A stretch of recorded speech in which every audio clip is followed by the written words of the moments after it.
Assalamualaikum warahmatullahi wabarakatuh. Waalaikumsalam warahmatullahi wabarakatuh. Alhamdulillahirabbil alamin. Wa bihi nasta'inu wa 'alaihi atawakkalu wa huwa hasbi wa ni'mal wakeel. Wa la haula wa la quwwata illa billahil 'aliyyil 'azim. Subhanaka la 'ilma lana illa ma 'allamtana innaka antal 'alimul hakim. Allahumma salli ala sayyidina Muhammadin qamaril wujud fi hadzal yawm wa fi kulli yawmin wa fi yawmil maw'ud syarran wa jahran bid dunya wal ukhra wa ala alihi wa sahbihi wa sallam amma ba'd. Allahumma 'allimna ma yanfa'una wanfa'na bima 'allamtana. Allahumma zidna ilman warzuqna fahman wa atina al-hikmah. Allahumma barik lana fi majlisina hadha. Allahumma barik lana fi majlisina hadha. Allahumma barik lana fi majlisina hadha bi rahmatika ya arhamar rahimin walhamdulillahi rabbil alamin. Bismillahirrahmanirrahim. Bismillahirrahmanirrahim. Nawaitu ta'alluma wat ta'lima wal ifadata wal istifadata wal hasa ala tamassuki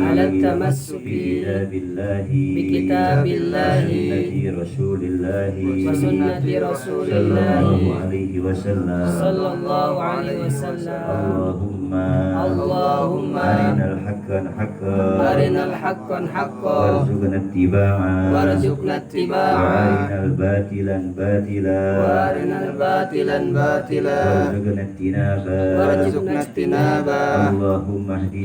Allahumma hdina li ahsanil akhlaq fa innahu la yahdi bi ahsaniha illa anta wasrif anna sayyi'aha fa innahu la yasrifu sayyi'aha illa anta. Sallallahu ala sayyidina Muhammadin wa sallallahu ala sayyidina Muhammadin wa ala alihi wa sahbihi wa sallam. Alhamdulillahi rabbil alamin.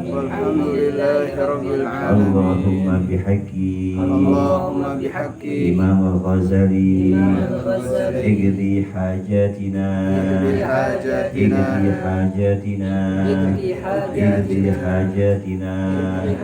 waftah alaina futuhal arifin. Bismillahirrahmanirrahim. Qala al-muallif radhiyallahu anhu wa nafa'ana bi ulumihi fid dharain amin.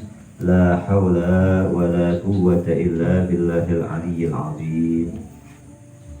Ya, kita lanjutkan pelajaran yang kemarin. Bismillahirrahmanirrahim. Wa ruwiya annal Junayd qaddasallahu hannal Junayd qaddasallahu sirrahu ruwiya fil manam ba'da mautihi faqila lahu mal habaru ya Abul Qasim qala tahat tilkal ibarat wa faniyat tilkal isyarat wa ma nafa'ana illa raka'anaha fi jawfil lail. Diriwayatkan ada seseorang bermimpi bertemu dengan Imam Junaid pada saat tidur. Dia bermimpi, di mana orang yang bermimpi tadi tanya kepada Imam Junaid, wahai Abul Qasim, ini lakopnya Imam Junaid. Imam Junaid ini adalah Sayyidut Tabi'in. Jadi kedudukan beliau ini Sayyidut Tabi'in. Ini Imam Junaid. Jadi kalau dibandingkan antara Imam Junaid dengan sahabat baginda Rasulullah SAW, 70 Imam Junaid perbandingannya satu sahabat baginda Rasulullah SAW. Berarti kedudukan sahabat ini luar biasa. Imam Junaid ini mendapatkan gelar yaitu Sayyidut Tabi'in. Tapi kalau dibandingkan dengan sahabat baginda Rasul, 70 Imam Junaid ini perbandingannya satu sahabat baginda Rasulullah Sallallahu Alaihi Wasallam. Berarti kedudukan sahabat ini luar biasa, agung, mulia. Imam Junaid sudah mulia, kalau dibandingkan dengan sahabat Rasul, maka 70 Imam Junaid perbandingannya satu sahabat. Oleh karena itu, kalau kita sering mengecilkan sahabat, kata-kata sahabat, maka ingat bahwa kedudukan beliau ini 70 kali dari kedudukan Imam Junaid. Jadi perbandingannya 70 Imam Junaid berbanding dengan satu sahabat. Oleh karena itu kita jangan suka merendahkan kata sahabat. Kedudukannya sungguh agung sahabat ini. Demikian juga kita jangan merendahkan kata-kata Imam Junaid atau wasiat daripada Imam Junaid, karena beliau adalah Sayyidut Tabi'in.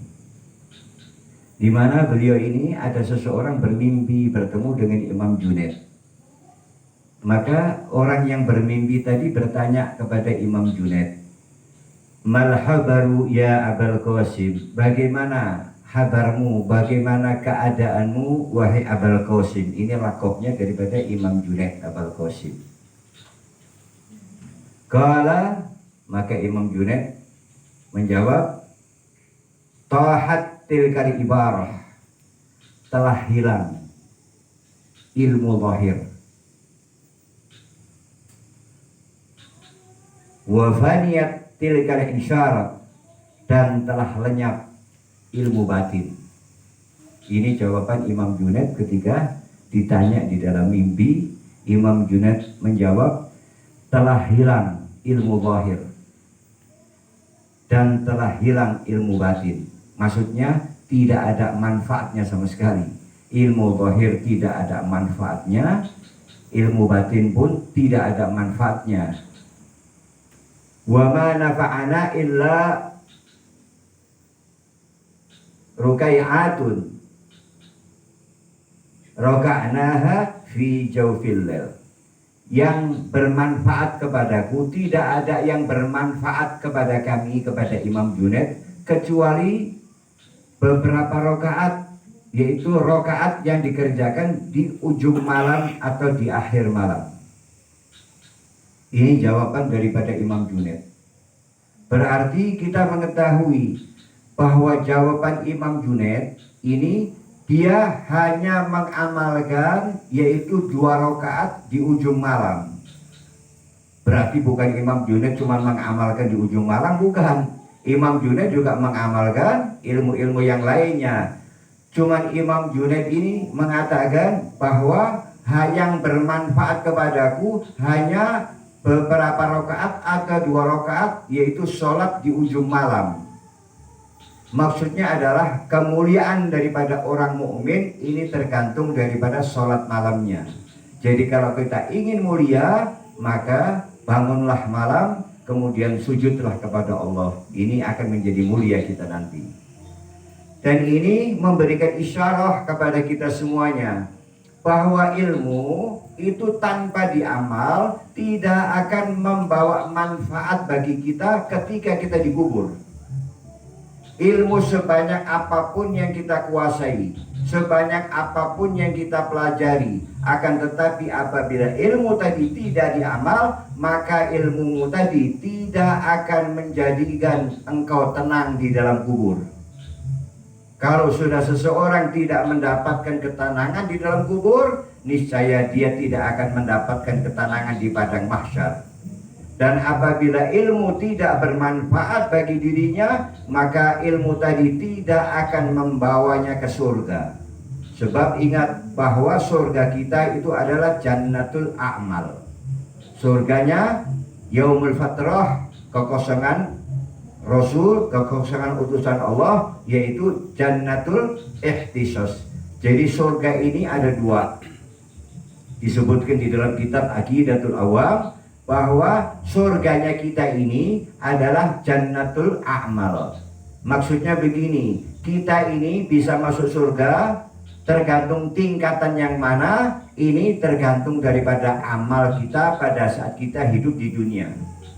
Tapi pada hakikatnya masuk surga karena rahmatnya Allah Subhanahu wa ta'ala. cuman tingkatan di surga aja, kita dimasukkan di dalam surga tetap dengan rahmatnya Allah. Akan tetapi untuk mendapatkan ketingkatan-tingkatan di surga nanti tergantung amal kita pada saat kita hidup di dunia.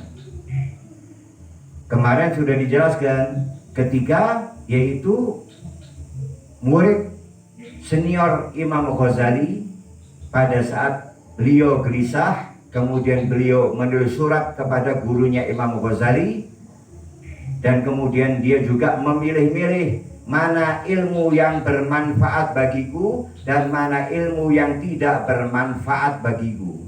Apabila ilmu itu tidak bermanfaat bagi diriku, niscaya akan aku tinggalkan dan aku akan mengerjakan ilmu yang bermanfaat bagi diriku. Ini maksudnya adalah, jadi kita diperintahkan untuk memilih ilmu. Apabila ilmu tadi memang tidak dibutuhkan oleh diri kita, maka kita tidak wajib untuk mempelajari. Sebab mempelajari ilmu itu hukumnya ada yang wajib, ada yang makruh, ada yang sunnah, ada yang haram, ada yang mubah. Sebab setiap segala sesuatu, kullu syai'in ibahah, segala sesuatu asalnya itu mubah. Hukum apapun asalnya mubah. Seperti hukum wudu itu asalnya mubah, illa ja'ala alaihi dalil, kecuali telah didatangkan dalil. Ini bisa berubah. Yang asalnya wudu itu wajib menjadi haram juga bisa. Yang asalnya wudu itu wajib bisa menjadi sunnah. Yang asalnya wudu itu wajib bisa menjadi makruh. Yang asalnya wudu itu wajib bisa menjadi mubah. Contohnya, yang wudu asalnya wajib, akan tetapi kalau dia ada wudu, kemudian dia tajdidul wudu, maka wudunya menjadi sunnah. Karena dia ada wudu, dia wudu kembali, maka wudunya menjadi sunnah. Kemudian wudu bisa menjadi haram, yaitu kalau dia menggunakan yang pertama air ghasab. Ini wudunya menjadi haram. Kalau wudunya haram, sholatnya pun haram. Demikian juga wudu bisa menjadi haram seandainya kalian datang ke masjid. Di masjid airnya dikit, kalian menyempurnakan wudu 3 kali, akhirnya yang belakang nggak kebagian air karena sudah dihabisin sama kalian. Maka wudunya kalian hukumnya haram. Sebab apa? Yang belakang nggak kebagian wudu. Kalau air sudah sedikit, kalian jangan berusaha untuk menyempurnakan. Ingat kepada yang lainnya belum wudu. Demikian juga seandainya kalian berwudu, yang ngantri banyak pada saat maghrib, padahal maghrib waktunya pendek sedikit, kalian menyempurnakan wudu 3 kali, sedangkan sudah mepet habisnya waktu maghrib, kalian sempurnakan, maka yang belakang, yang kemudian tidak akan mendapatkan waktu maghrib. Ini juga hukumnya haram. Jadi wudu itu ada yang wajib. Kalau kita memang ada hadas kecil, maka kita wajib untuk wudu. Demikian juga bisa menjadi sunnah kalau seandainya kita memang ada wudu, kemudian kita wudu kembali, yang namanya tajdidul wudu. Ini hukumnya sunnah. Bisa menjadi makruh apabila berlebihan. Bisa menjadi makruh apabila kalian menggunakan makhluk air, yaitu dengan kekerasan. Seperti kalian wudu yang harusnya tangan masuk ke dalam, ini kalian cabuk begitu. Ini sama aja menyakiti daripada makhluk, yaitu air. Maka itu hukumnya adalah makruh. Bisa menjadi mubah. Mau wudu boleh, kalau sudah ada wudu, nggak wudu pun nggak apa-apa. Terserah ini hukumnya mubah. Jadi segala sesuatu hukum itu asalnya ibahah. Kecuali sudah didatangkan dalil, maka bisa berubah menjadi haram, bisa berubah menjadi wajib, bisa berubah menjadi sunnah, menjadi makruh, dan menjadi mubah. Tergantung daripada hukum yang datang. Semuanya, perkawinan pun begitu. Bisa menjadi haram perkawinan, bisa menjadi sunnah, bisa menjadi makruh, bisa menjadi wajib, dan bisa menjadi mubah. Semuanya hukum ini asalnya 5. Asalnya mubah, bisa berubah karena dalil tadi. Jadi kalau nggak ada dalil, maka hukum tidak akan berubah. Ini murid Imam Ghazali kemarin yang sudah diterangkan, dia bingung mana ilmu yang aku akan membawa diriku, yaitu membawa ketenteraman, membawa ketenangan ketika aku di dalam kubur, dan membawaku keselamatan ketika aku menghadap kepada Allah Subhanahu wa ta'ala. Jadi tujuannya dua. Kalau kita nuntut ilmu selain karena Allah, juga ilmu tadi itu akan membawa ketenangan kita di dalam kubur atau tidak. Atau di akhirat kala ilmu tadi akan menjadi hujjah buat kita nanti di hadapan Allah Subhanahu wa ta'ala. Maka muridnya Imam Ghazali milih-milih tadi. Karena apa?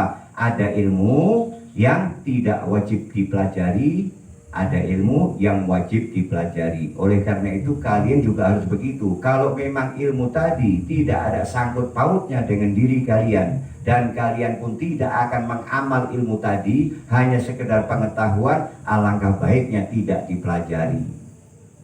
Pelajari dulu yang wajib. Untuk masalah ilmu falak, ini kalau kalian perlu, memang di daerah kalian tidak ada ahli falak, silakan kalian pelajari ilmu falak.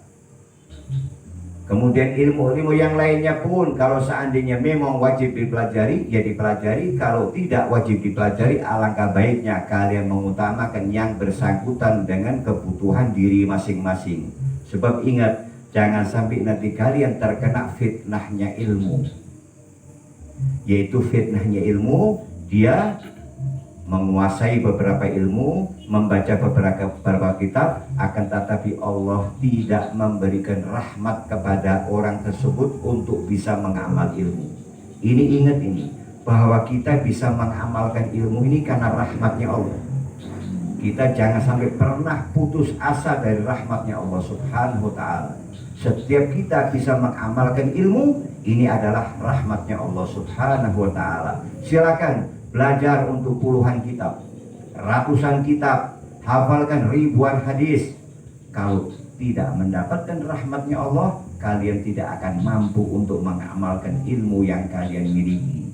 Oleh karena itu, kemarin sudah diterangkan masalah rahmat. Hendaklah senantiasa memohon rahmat kepada Allah Subhanahu wa ta'ala. Nah, kemudian di sini Imam Junaid menjawab, yang bermanfaat bagiku tidak ada lain yaitu sholat 2 rakaat di ujung malam. Berarti ini mengandung pengertian bahwa ilmu kalau tidak diamal maka tidak akan membawa manfaat walaupun di dalam kubur, apalagi di akhirat. Tapi jelas Imam Junaid bukan mengamalkan 2 rakaat saja, banyak yang diamalkan.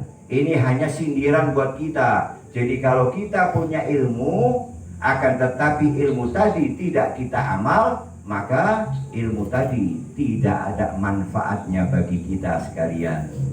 Oleh karena itu mulai sekarang kita pilih ilmu mana yang wajib saya pelajari dan ilmu mana yang tidak wajib saya pelajari. Utamakan dulu yang wajib kita pelajari, yang kita butuhkan untuk amaliyah sehari-hari. Kemudian untuk fasal berikutnya, Imam Ghazali menasihat kepada muridnya juga, ayyuhal walad, la takun minal a'mali muflisan wala minal ahwali halian. Wahai anakku, bahwa sesungguhnya janganlah engkau amalmu tadi menjadi muflis. Janganlah sampai amalmu tadi menjadi muflis. Amalnya tadi menjadi nggak ada gunanya, muflis. Apa namanya?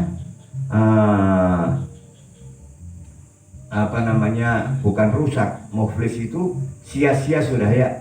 Amalmu tadi menjadi sia-sia. Wa minal ahwali halian, amalmu jadi menjadi sudah sepi daripada amal ilmumu tadi, percuma, nggak ada gunanya.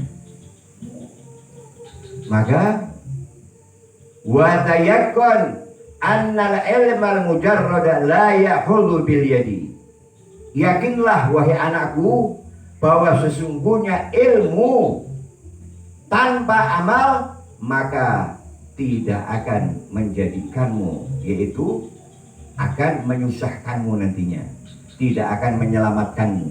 Jadi ingat, ilmu, yakinlah wahai anakku, bahwa ilmu tanpa amal, ilmu tadi tidak akan menyelamatkanmu. Jadi yang bisa menyelamatkan kita adalah ilmu yang kita amal. Jadi kalau punya ilmu tidak kita amal, maka ilmu tadi tidak akan dapat menyelamatkan kita, baik di kubur ataupun di padang mahsyar. Misaluhu law kana ala rajulin fi bariyah asharatu asyaf hindiyah ma'a aslihatiha ukhra. Ini Imam Ghazali membuat perumpamaan. Sekiranya ada seseorang di gurun pasir atau di tengah hutan, dia membawa 10 pedang. Pedang Hindia ini pedang yang paling tajam ini. Pedangnya orang-orang India ini pedang yang paling tajam ini.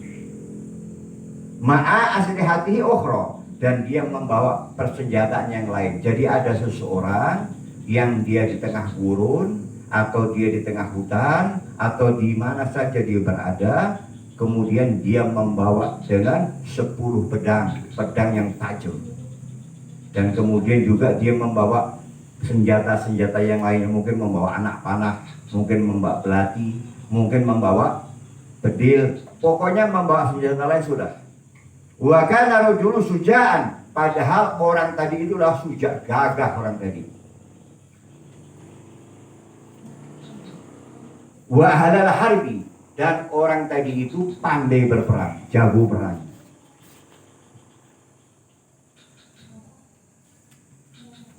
Fahamala alaihi saddun azim mahibun fama dhannuk, dan orang tadi ketemu dengan macan yang besar, macannya seram lagi.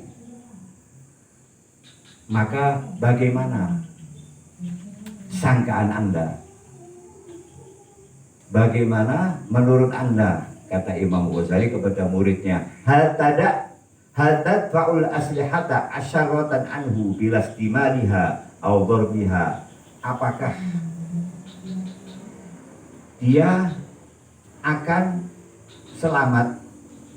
Apakah dapat menyelamatkan, maksudnya yaitu senjata-senjata yang tadi dibawa, 10 senjata, 10 pedang, sama senjata-senjatanya mungkin panah, mungkin belati, mungkin pistol, atau mungkin yang lainnya.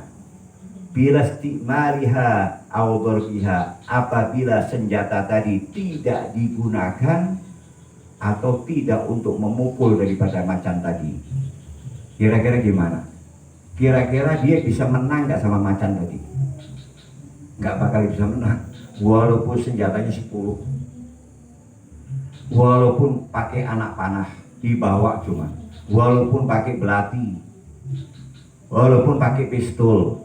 Kalau dia ngadepin macan, ngadepin musuh, maka senjata tadi tidak dipergunakan, ya tetap aja nggak bisa menang sama macan. Lah kalau Anda menghadapi setan, dikasih senjata sama Allah, kalian nggak gunakan, ya nggak bakal menang sama setan. Walaupun kalian belajar main pedang, secanggih apapun kalian main pedang, walaupun kalian belajar sebanyak apapun kitab yang kalian kuasai, kitab yang kalian hafal, kitab yang kalian pelajari, akan tetapi kalau kitab yang kalian hafal, kitab yang kalian pelajari, kitab yang kalian kumpulkan semuanya, tidak akan membawa manfaat bagi diri kalian kalau ilmu tadi tidak diamal. Ini contohnya orang yang ketemu macan, bawa senjata lengkap, akan tetapi kalau senjata tadi tidak digunakan untuk memukul macan atau menghalau macan tadi, dia tidak akan bisa menang dengan macan. Oleh karena itu sekali lagi, betapa pentingnya untuk mengamalkan ilmu. Jadi ingat, ilmu yang kalian pelajari, ribuan kitab yang kalian pelajari, pengetahuan tentang kebenaran yang kalian pelajari, maka tidak menjamin dirimu untuk menjadi baik. Ini kata kuncinya ini. Jadi ilmu berapa banyak pun yang kalian pelajari, berapa banyak pun yang kalian hafal, berapapun banyaknya yang kalian ngerti, maka ilmu tadi tidak akan menjadikan jaminan Anda menjadi orang yang baik, kecuali apabila engkau bisa merubah pengetahuan tentang kebenaran yang kalian hafal dalam bentuk amal. Itu baru menjadi jaminan orang menjadi baik. Tapi kalau cuma memahami aja, mengerti, menghafal tanpa diamal, maka tidak menjadikan orang tadi menjadi baik. Jadi jaminannya adalah mengamalkan ilmu yang dimiliki. Oleh karena itu, wa minal ma'lumi annaha la tata'u illa bitahriqi wal darbi. Dan sudah diketahui secara maklum, secara umum, bahwa sesungguhnya tidak bermanfaat orang tadi untuk menghadapi macan, untuk bisa mengalahkan macan tadi, kecuali dia dengan menggerakkan pedangnya atau memukul pedangnya kepada macan tadi. Ini baru bisa menang, kemungkinan baru kepada macan tadi. Fakadha law qara'a rajulun mi'ata alfi mas'alatin ilmiyah wa ta'allamaha. Demikian juga sekiranya ada seseorang yang mempelajari 100.000 masalah ilmiah wa ta'allamaha, dan dia mempelajari 100.000 masalah. Silakan mau mempelajari 100.000 masalah, mau menghafal 1.000 masalah, walan ya'mal biha, kalau itu semua tidak diamal, la tufiduh illa bil amal, maka ilmu yang engkau pelajari, ilmu yang engkau hafal, ilmu yang engkau ketahui, apabila tidak diamal, maka tidak akan membawa manfaat. Ini betapa pentingnya amal, hadirin ya.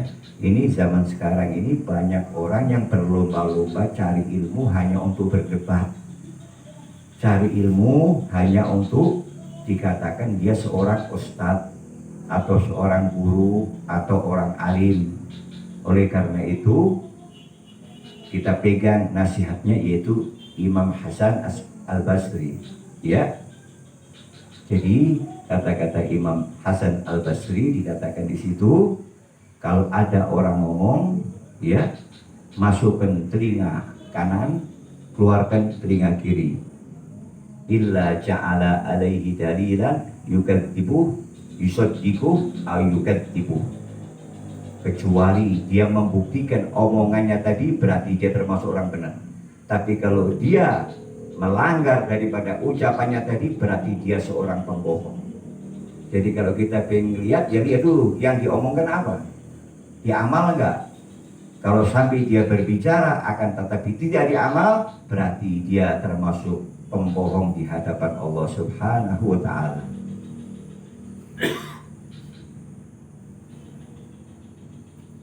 Wa mithluhu aidan, demikian juga Imam Ghazali memberi contoh kepada muridnya tadi, laukana li rajulin hararah wa maradun safrayun yakunu ilajuhu bisakan jadin wal kaskab fala yahsulul bur'u illa bistimalihima. Ada seseorang yang mana dia itu sakit panas, demam. Dikasih contoh oleh Imam Ghazali, seandainya ada orang itu sakit demam atau dia kena penyakit kuning, kemudian dan penyakit demam tadi atau penyakit kuning tadi ini bisa sembuh kalau dia minum yaitu sakanjabin atau kaskab. Obatnya, herbalnya seperti itu. Udah seperti itu. Jadi kalian jangan bantah, sudah. Memang obatnya penyakit kuning sama obatnya daripada panas, demam itu cuma dua, yaitu sakanjabin dan kaskab. saya belum pernah melihat bentuknya kayak apa itu. Sakan jabin kayak apa bentuknya, kaskap juga kayak apa bentuknya, saya juga belum pernah melihat. Cuman kata Imam Ghazali, di mana orang yang demam atau orang yang kena penyakit kuning, obatnya cuma 2 herbalnya, yaitu sakan jabin dan kaskap. Fala yahsul bur'u, maka apabila dia tidak menggunakan, nggak minum obat tadi sakan jabin dan kaskap tadi, illa bistimal, dia akan sembuh dari penyakitnya kecuali kalau dia minum dari keduanya tadi. Oleh karena itu, kalau kita menuntut ilmu, apabila ilmu sudah kita tuntut, hukumnya wajib untuk mencari ilmu. Akan tetapi kalau ilmu tadi tidak bisa kita amal atau tidak kita amalkan, maka kita tidak akan selamat di dalam kubur dan kita tidak akan selamat ketika kita menghadap kepada Allah Subhanahu wa ta'ala. Jadi ancaman Imam Ghazali terhadap orang yang belajar ini cukup berat. Oleh karena itu, kalau kalian belajar, saya niat ta'lim untuk mengamalkan ilmu yang sudah saya dapat. Seandainya kalian belum bisa ngamal, terus minta ampun kepada Allah, mohon ampun kepada Allah terus sampai Allah memberikan rahmat kepada kalian untuk bisa mengamalkan ilmu yang kalian miliki. Kalau kalian selalu mohon ampun kepada Allah, niscaya akan diampuni oleh Allah Subhanahu wa ta'ala. Tapi kalau belum bisa ngamal tapi tidak mohon ampun kepada Allah, maka dosa kalian makin numpuk akhirnya karena meninggalkan amal yang telah kalian ketahui. Kemudian kita lanjut satu pasal lagi ya. Walau qara'tal ilma mi'atan sanah wa jama'ta alfa kitab la takunu musta'iddan li rahmatillahi ta'ala illa bil amal. Dikatakan oleh Imam Ghazali yang beliau menasihati kepada muridnya, sekiranya engkau mempelajari 100 kebaikan dan engkau menghafal 1000 kitab, itu tidak akan kamu belum bisa dianggap termasuk orang-orang yang mendapatkan rahmatnya Allah Subhanahu wa ta'ala. Ingat ini perlu diingat ini. Jadi kalian mempelajari ratusan kitab, ribuan kitab, kalian menghafal ratusan kitab, membaca ratusan kitab, bahkan ribuan kitab, kalian belum mendapatkan rahmatnya Allah sebelum kalian mengamalkan apa yang kalian ketahui. Jadi rahmat Allah akan turun kepada orang-orang yang mengamalkan ilmu yang telah diketahui. Mulai sekarang kita bangkit sebelum kita menghadap kepada Allah Subhanahu wa ta'ala. Atau yang masih muda-muda ini, yang dia masih menimba ilmu, tanamkan di dalam diri kalian bahwa saya tidak akan mendapatkan rahmatnya Allah kalau saya tidak mengamalkan ilmu yang saya miliki. Jadi nasihatnya Imam Ghazali tajam banget ini. Tajam, ini peringatan bagi para penuntut ilmu. Jadi supaya mereka ada rasa kekhawatiran, ada rasa takut kelak bakal dimintain tanggung jawab di hadapan Allah Subhanahu wa ta'ala.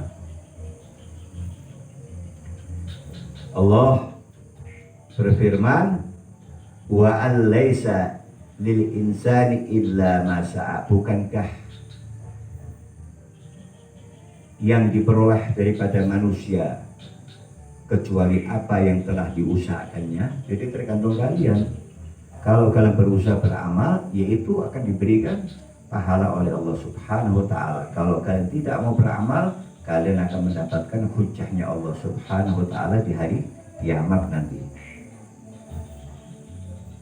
Kemudian juga Imam Ghazali mengambil firman Allah Subhanahu wa taala, a'udzubillahi samil alim minasyaitonir rajim, faman kana yarju liqa'a rabbih falyamal amalan shalihan. Maka barang siapa yang menghendaki pertemuan dengan Tuhannya, hendaklah ia beramal dengan amal yang sholehah, amal yang baik. Maksudnya amal sholehah, amal yang mengikuti tuntunan syariat, bukan amal yang mengikuti apa kata akal, tapi amal yang mengikuti tuntunan syariat. Sebab sudah saya katakan berulang kali, apabila seseorang beribadah tanpa mengikuti tuntunan syariat, maka ibadah tadi ditolak oleh Allah Subhanahu wa taala. Jadi kita ini diajarkan untuk selalu mengikuti tuntunan syariat. Apabila tidak sesuai dengan tuntunan syariat, maka jangan sekali-kali kita kerjakan, sebab hal itu ditolak oleh Allah Subhanahu wa ta'ala. Nah, kemudian kita akan melanjutkan, yaitu tadi, jangan engkau menjadi orang yang muflis, bangkrut, nggak punya apa-apa, atau orang yang kosong, hampa ketika dia menghadap kepada Allah Subhanahu wa ta'ala. Maka baginda Rasulullah sallallahu alaihi wasallam yang diriwayatkan dari Abi Hurairah radhiyallahu anhu, anna Rasulullah sallallahu alaihi wasallam qala atadruna minal muflis. Rasulullah tanya kepada para sahabat, apakah engkau tahu yang namanya orang yang bangkrut, orang yang nggak punya apa-apa, pailit? Qalu al-muflisina man la dirhaman wala mata. Kata sahabat, ya Rasulullah, kalau menurut kami di lingkungan kami ini, namanya orang bangkrut itu orang yang nggak punya duit, orang yang nggak punya harta benda, itu namanya bangkrut katanya. Maka dikasih tahu sama Rasulullah Sallallahu Alaihi Wasallam, yang namanya orang yang bangkrut, orang yang muflis, yaitu al-muflisu min ummati mayyati yaumal qiyamah bisolatin wasyamin wazakah. Yang namanya orang muflis, kata baginda Rasul, nanti dia akan datang di hari kiamat itu dengan membawa pahala sholat yang luar biasa, akan membawa pahala puasa yang luar biasa, akan membawa pahala zakat sedekah yang luar biasa. Pahalanya luar biasa dibawa di hadapan Allah Subhanahu wa ta'ala.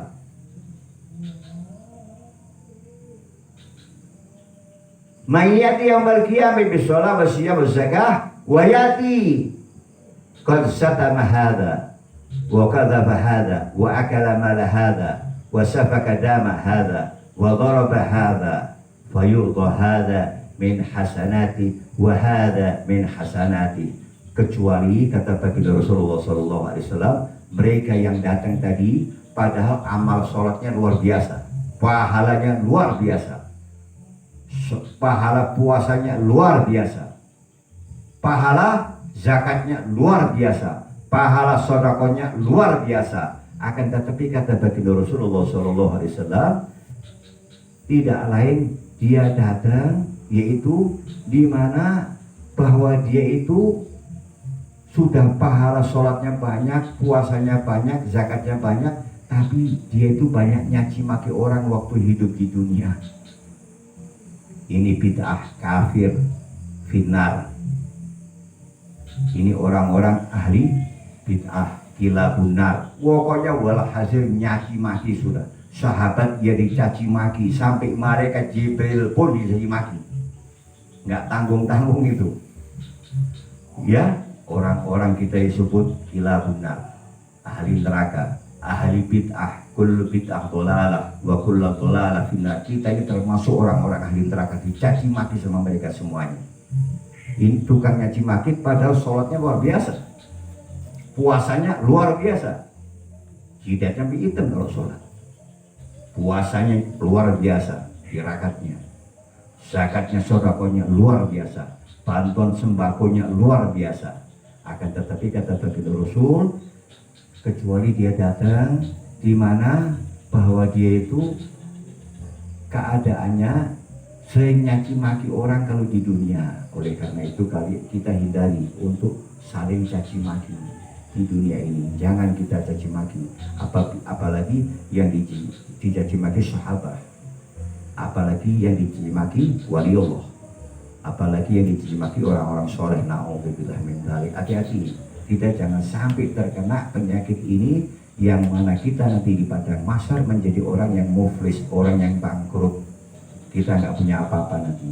Yang kemudian yang selanjutnya yaitu qadzafah, orang yang banyak nuduh. Hati-hati, ini zaman sekarang banyak orang-orang mudah nuduh orang ini banyak.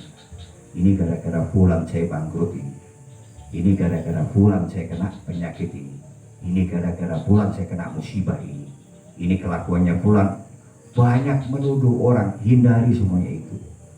Khairihi wa syarrihi minallah, kebaikan serta keburukan semuanya hakikatnya dari Allah Subhanahu wa ta'ala. Cuman Allah mewakilkan.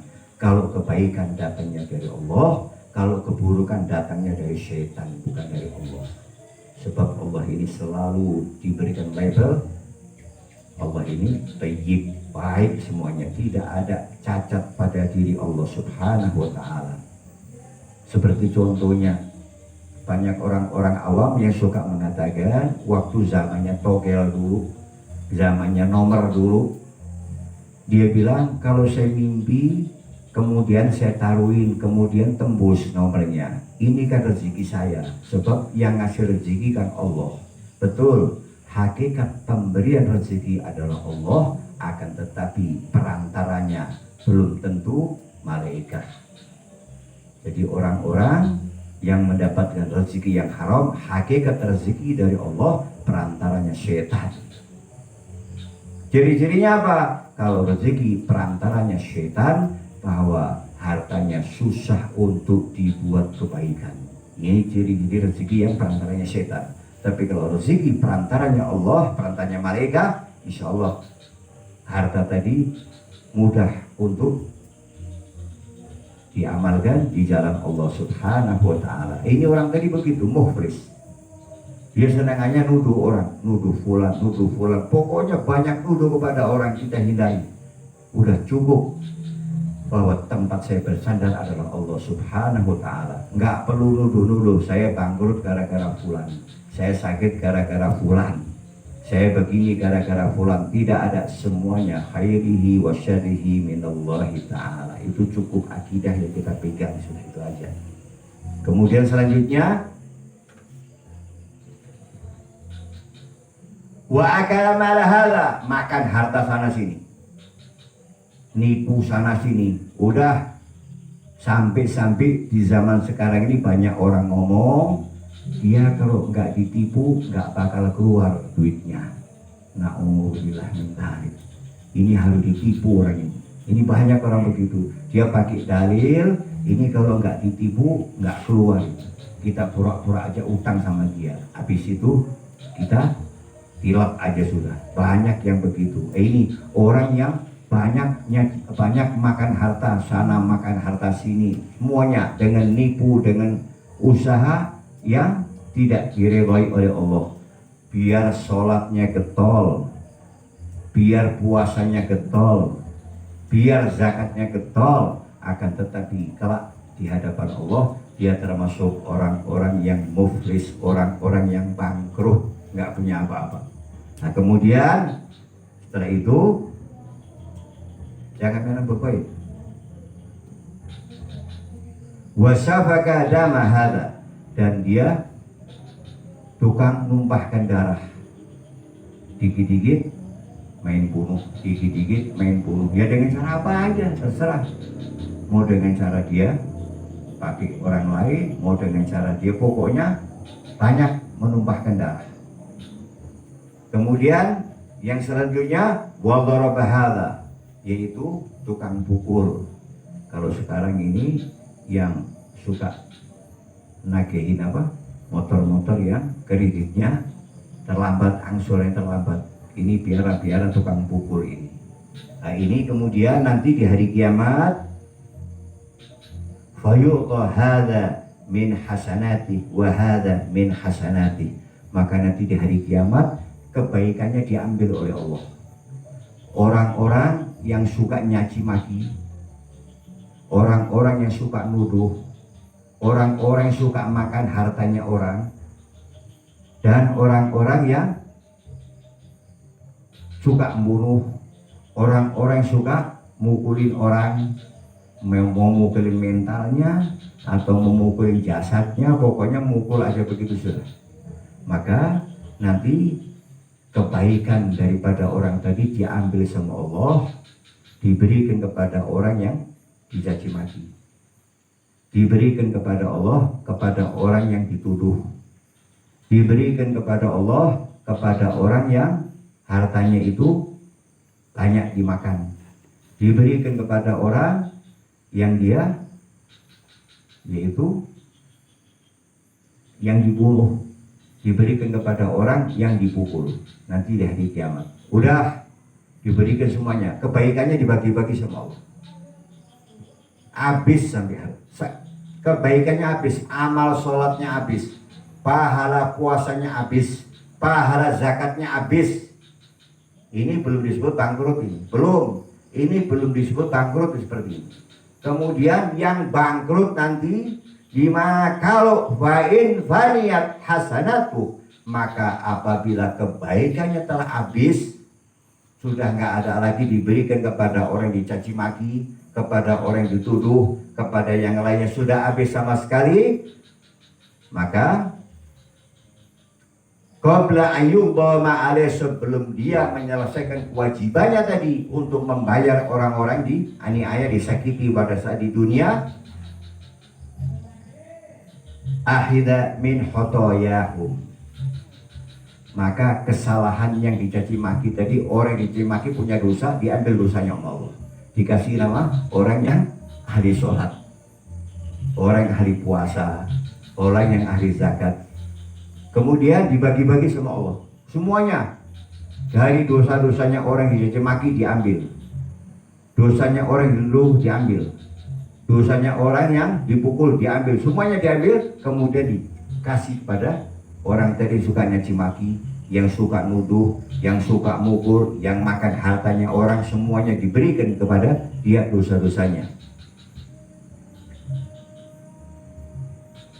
Faturihat alaih, sampai habis sama sekali, bangkrut sudah. Kebaikannya nggak ada, malah dosa yang ada. Jadi kebaikannya udah dibagi-bagikan semua, dibayar sama yang pernah mereka caci maki, yang pernah mereka tuduh, habis. Malah keburukan daripada orang yang dicaci maki diambil sama Allah dosanya, dikasih nama dia lagi, tambah bangkrut sudah. Udah nggak punya apa-apa, dikasih lagi, tambah bangkrut akhirnya. Na'udzubillah min dzalik. Dan kemudian sudah dia bangkrut karena dosa-dosa orang diambil, dikasih nama dia, summa turiha finnar waliyadu billah, kemudian dilemparkan oleh Allah di api neraka, tambah bangkrut akhirnya. Udah tambah bangkrut sudah nggak punya amal sholat, nggak punya amal puasa, nggak punya amal zakat, malah bawa dosanya orang puasa, dosanya orang sholat, dosanya orang zakat, udah dimasukin lagi ke neraka sama Allah. Wah, bangkrut banget sudah ini. Oleh karena itu, jangan sampai kita menjadi orang-orang yang muflis di hari kiamat gara-gara lisan kita, gara-gara amal kita. Mudah-mudahan dengan peringatan dari baginda Rasulullah SAW, kita buru-buru sadar, tobat, jangan sampai kita kelak menghadap kepada Allah dalam keadaan orang-orang yang muflis dan kosong hampa amalannya, tidak memiliki pahala sedikit pun dari Allah, bahkan mendapatkan murkanya Allah Subhanahu wa ta'ala. Waliyadu billah. Rabbana anfa'na bima 'allamtana, Rabbi 'allimna ma yanfa'una, Rabbi fahimna wa fatiha lana wa qarrabna lana fi dinina. محل القدر أنثى فذكر ربي وفقنا ووفقكم لما ترتضي قولا وفعلا كرما وارزق الكل حلالا دائما وأحل بعلماءنا الله بالخير ونفى كل شر ربنا سد لنا كل الشؤون وأجر جرمك العيون واقضي عنا ربنا كل الديون قبل أن تأتينا رسل المنون واغفر أنت كرم من شكر والصلاة الله تنسى المصطفى من إلى الحق دعانا والوفاء في كتاب فيه للناس شفاء وعلى الآل الكرام الشرفاء وعلى الصحب المصابيح الغراء اللهم اهدنا بهداك واجعلنا ممن يسير في رضاك ولا تولنا وليا سواك ولا تجعلنا ممن خالف أمرك وعصاك وحسبنا الله ونعم الوكيل ولا حول ولا قوة إلا بالله العلي العظيم وصلى الله على سيدنا محمد وعلى آله وسلم والحمد لله رب العالمين سبحانك اللهم